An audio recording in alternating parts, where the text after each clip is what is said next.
Армысыздар, құрметті көрермен, бірінші Қарағанды телеарнасында жаңалықтар, студияда Айжарқын Аспандиярқызы. Алдымен күннің айшықты оқиғаларына көз жүгіртсек. Қарағандыда балалардың ойын алаңдарын абаттандыруға бақылау күшейтілмек. Бұл жолы мердігер компаниялар сапаға мән береміз деп уәде беріп отыр.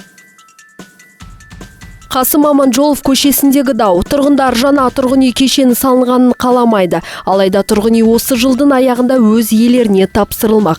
Мәселе қалай шешіледі?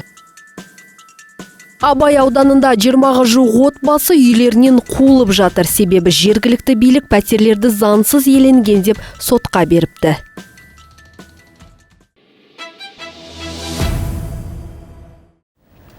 Шаһарымызда балалардың ойын алаңдарын абаттандыруға бақылау күшейтілмек. Халық тарапынан жиі айтылатын сынға шенеуніктер енді санға емес, сапаға баса назар аударамыз деп отыр.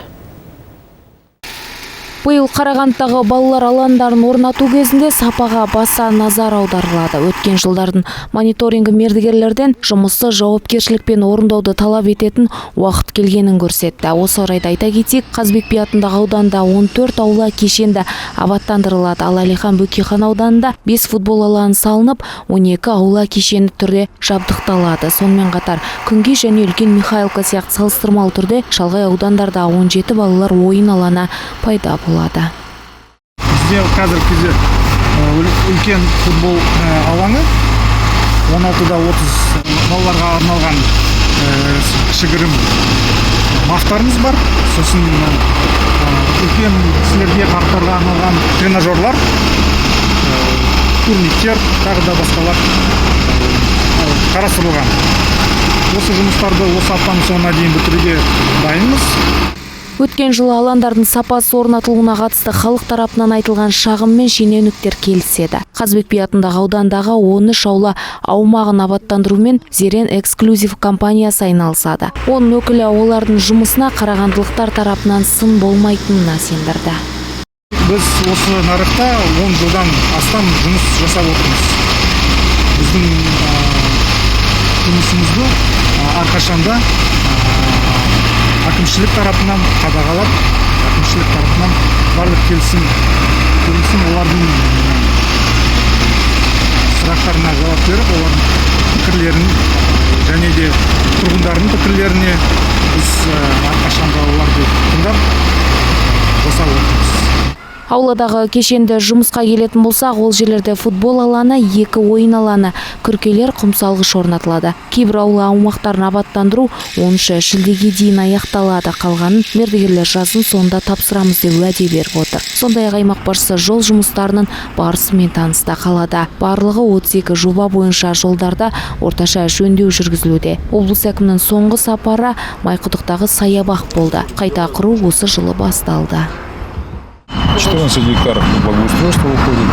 14 гектарда абаттандырамыз. Ұзындығы 2,5 шақырым веложол, 1,2 шақырым жаяу жүргіншілер жолы, 1,2 шақырым жүгіру жолы. Ротондасы бар, құрғақ су бұрқақ болады. Биыл жұмыстарды аяқтауды жоспарлап отырмыз. Мердігерлер сонымен қатар жасыл алаңдарға қамқорлық жасап, қосымша көпжылдық гүлдер мен бұталар отырғызуға белсенділік танытып отыр. Облыс әкімі Жеңіс Қасымбек мердігерлерге жұмысты уақытында аяқтауда сапасына баса назар аударуды тапсырды. Кеше қарағандылықтар қатты түтін иісіне шағымданды. Оған дөңгелектің өртенуі себеп болған. Облыстық төтенше жағдайлар департаментінің мәліметінше, өрт Пичугина көшесінде 30 шаршы метр аумақтағы шина қоймасынан шыққан. Қызыл жалын 40 минуттың ішінде сөндірілді. Абырой болғанда зардап шеккен ешкім жоқ. Ал бүгін, яғни 4 шілдеде түске қарай Асевай көшесінің маңында өрт шыққан туралы хабарлама келіп түскен. Қарағанды орман және жануарлар дүниесін қорғау шаруашылық аумағында шөптер мен ағаштар отқа оранған. Жоюға төтенше жағдайлар департаменті орман шаруашылығының күштерімен 52-де 859 әскери бөлімі жұмылдырылды. Қызыл жалынды сөндіру қатты желдің күшімен қиындыққа соғуда. Осыдан 2 күн бұрын дәл осы орман аумағында тағы тілсіз жау тіркелді. Өрттің шығуына ашық от көзі себеп болған. Қатты желдің әсері Осевая көшесі жанында орналасқан саяжайларға қауіп келтірді. Қазір оқиға орнында 175 адам мен 40 бірлік техника жұмыс жасап жатыр. Шамамен 200 гектар жер отқа оранды. Облыс тұрғындары өрт қауіпсіздік ережелерін ұстануға, от жаққан кезде абай болуға және шыны, сіріңке, темекі тұқылын тастамауға шақырамыз.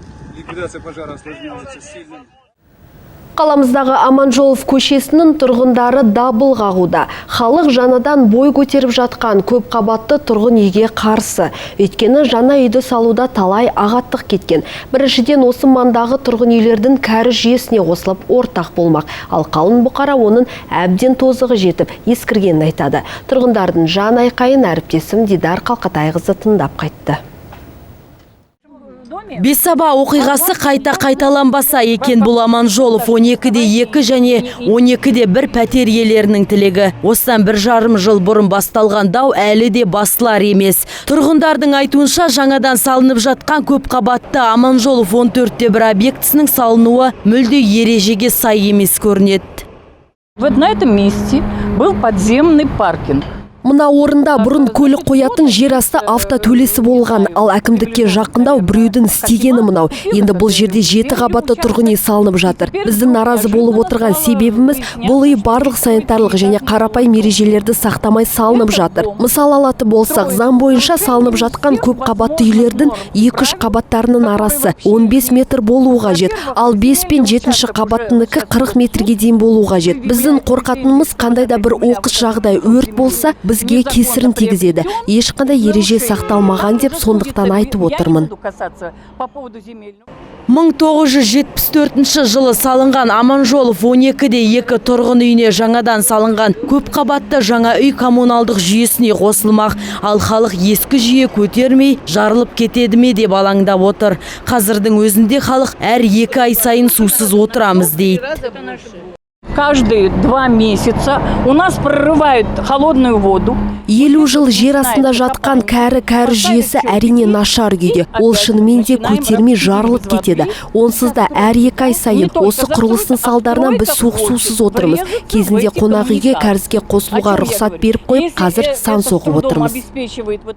Ал құрылыс жұмыстарының тікелей басшысы болса, кәріз жүйесі қосылғанмен барлығын су жаңа етіп салып береміз деп ағынан жарылып отыр.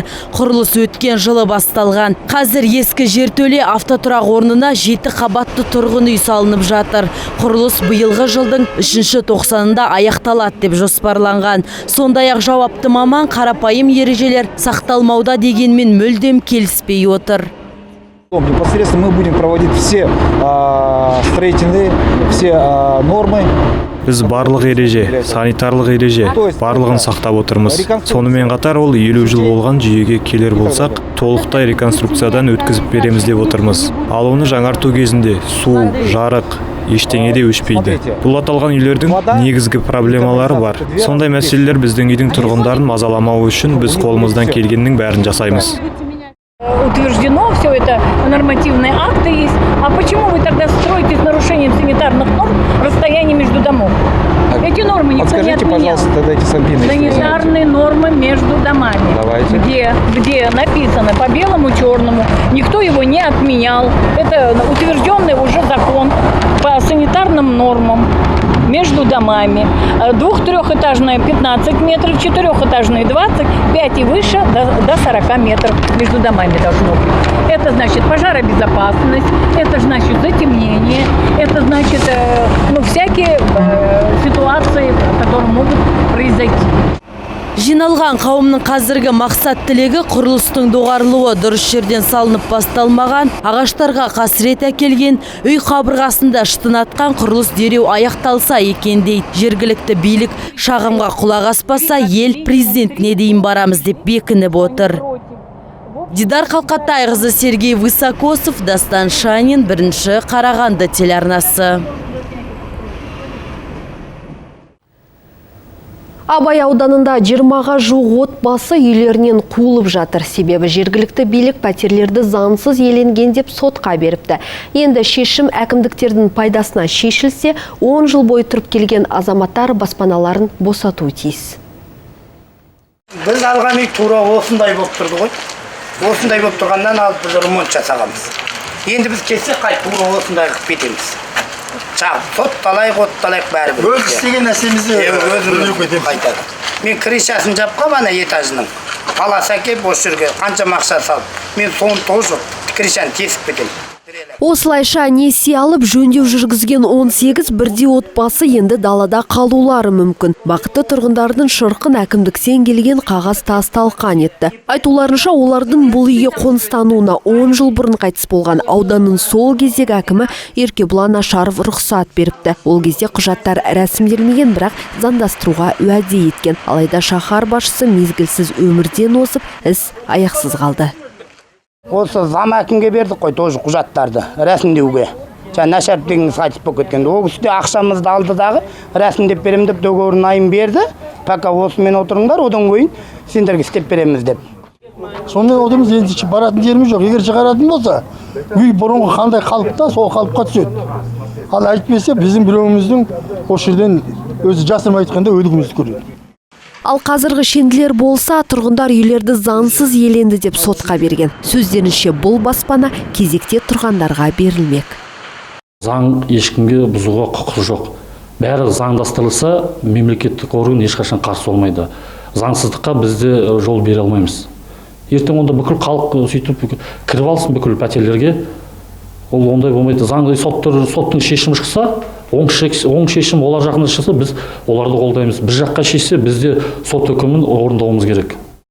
Енді тұрғындардың соттың шешімін күтуден басқа амалдар жоқ. Егер әкімдіктің пайдасына шешілсе, 18 отбасы үйлерді босатып берулер тиіс. Айжарқын Сейсен, Дастан Шанин, бірінші Қарағанды телеарнасы.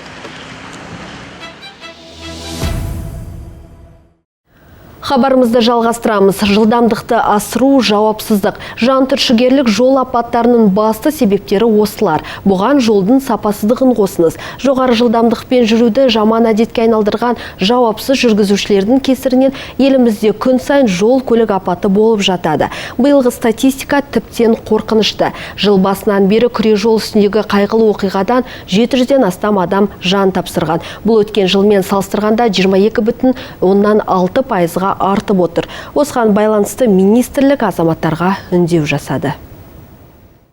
Осы жылдың қаңтар-мамыр айларында 5000-нан астам жол көлік оқиғасы тіркелген. Бұл өткен жылдың сәйкес кезеңмен салыстырғанда 11,2%-ға көп. Елде жыл басынан бері 700-ден астам адам қаза тауып, 7000-ға жуығы түрлі жарақат алған. Ал тәулік сайын 10-нан аса азамат көз жұмады. Оған қоса 70-ке жуығы зардап шегеді. Басым бөлігі балалар мен 40 жасқа дейінгі тұрғындар. Жол көлік оқиғасының басты себептері жылдамдықты асыру, қарсы жолаққа шығып кету және жүргіншілер жолын байқамау дейді министрлік. Өз кезеңде тәртіп сақшылары жол ережелерін қатаң сақтауды ескертеді.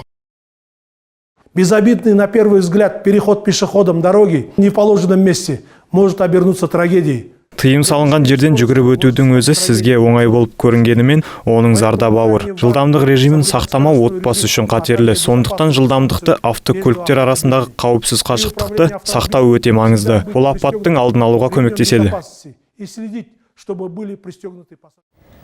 Бірге таза Қазақстан акциясы аясында Қарағанды облысында 900 тоннадан астам қоқыс жиналды. Өткен демалыс күні елімізде республикалық сенбілік өтті. Шараға 35,000-ға жуық өңір тұрғындары қатысып, туған өлкелерінің таза болуына үлестерін қосты. Акция аясында елді мекендердің төңірегіндегі рұқсат етілмеген қоқыс тастайтын жерлерді жою, саябақтар мен аллеяларды тазарту жұмыстары жүргізілді. Аулаларды ретке келтіруге өңірлер және ұйымдардың тұрғындар тартылды. Сондай-ақ шараға эко-еріктілер мен қоғам белсенділері де қатысты. Экология департаменті облыс тұрғындарын сенбіліктерге белсенді қатысуға шақырады. Акция жекелеген аумақтарды тазалауға ғана емес, халық арасында қоқысты сұрыптау мәдениетін насихаттауға бағытталған. Қатысушылар пластик, шыны және металдарды бөлек жинау үшін арнайы топтарға бөлінді.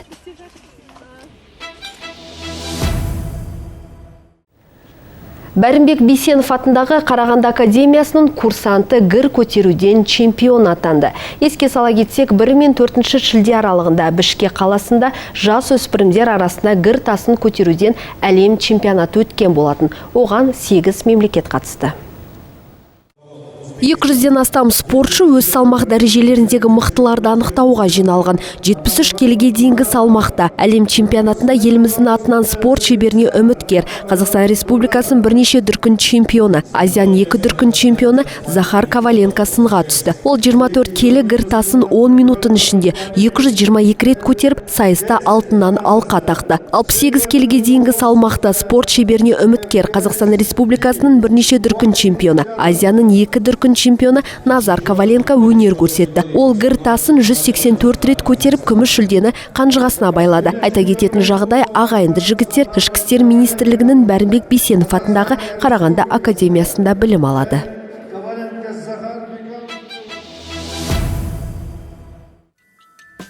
Апта басы дүйсенбіге келіп түскен ақпараттар легі осындай болды. Егер қандайда бір қызықты ақпаратпен бөліскілеріңіз келсе, редакциямыздың 42-06-49 телефоны бойынша хабарласуыңызға болады.